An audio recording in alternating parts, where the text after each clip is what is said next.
Welcome to Shadows and Evidence, where we break down the twists and digital trails behind modern crimes.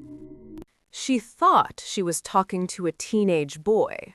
The messages proved otherwise. But by the time anyone read them closely, it was already too late. In 2007, Carly Ryan was a 15-year-old girl living in the coastal suburbs of Adelaide, South Australia. Like many teenagers, her world existed in two places: school hallways and the internet. She spent hours on MySpace, online chat rooms, early social networking platforms. Her parents knew she talked to people online. They believed she was careful.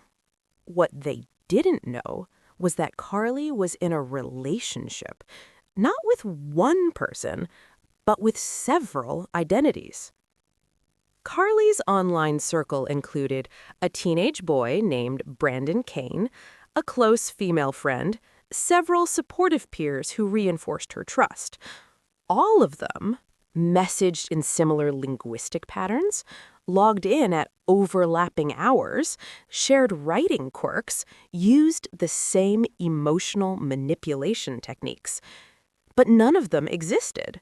They were all controlled by Brendan Sokoloc, a 29-year-old man living in Whyalla, South Australia.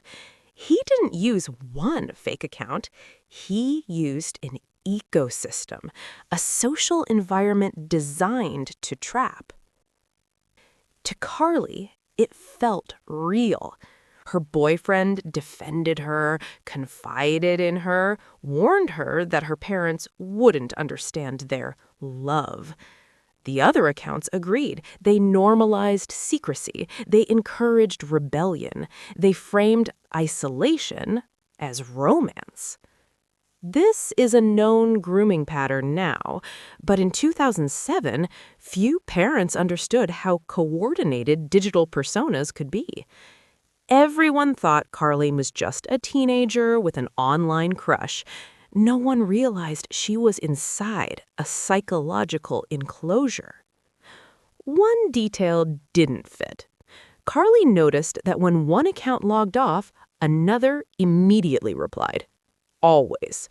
No overlap delay, no human latency. It felt synchronized.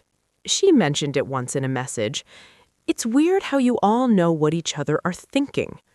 The reply came instantly. "That's just because we're close." It was the first crack in the illusion. Investigators later recovered IP address overlaps, login session clustering, message timing convergence, identical grammatical fingerprints across different users. All roads led to a single modem, a single house, a single man. Sokoloc had used proxy services, rotating screen names, multiple browser profiles, but he couldn't fully mask session timing patterns, behavioral rhythms, emotional manipulation templates. The system he built to control her also mapped his movements. On February 20th, 2007, Carly arranged to meet with Brandon at Port Noarlunga Beach. Her parents believed she was visiting friends. She never came home. The boyfriend account went silent. So did the others. Every supporting identity vanished at once, like lights switched off in a room. Police traced account creation timestamps, ISP records, chat server access logs, all linked to Sokoloc. When confronted, he confessed. He had met Carly. He had killed her. The digital world he built to lure her collapsed instantly under forensic examination. What felt like many voices had always been one.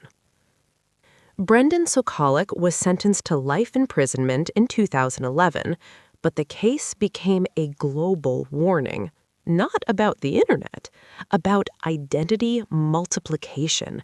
A single predator can now appear as a romantic partner, a best friend, a peer group, a support system, all at once.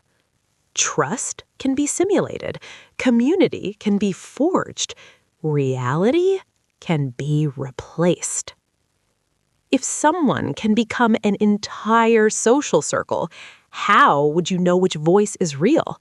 Subscribe to Shadows and Evidence, because in the digital age, one person can sound like many. And there's one detail most people still miss.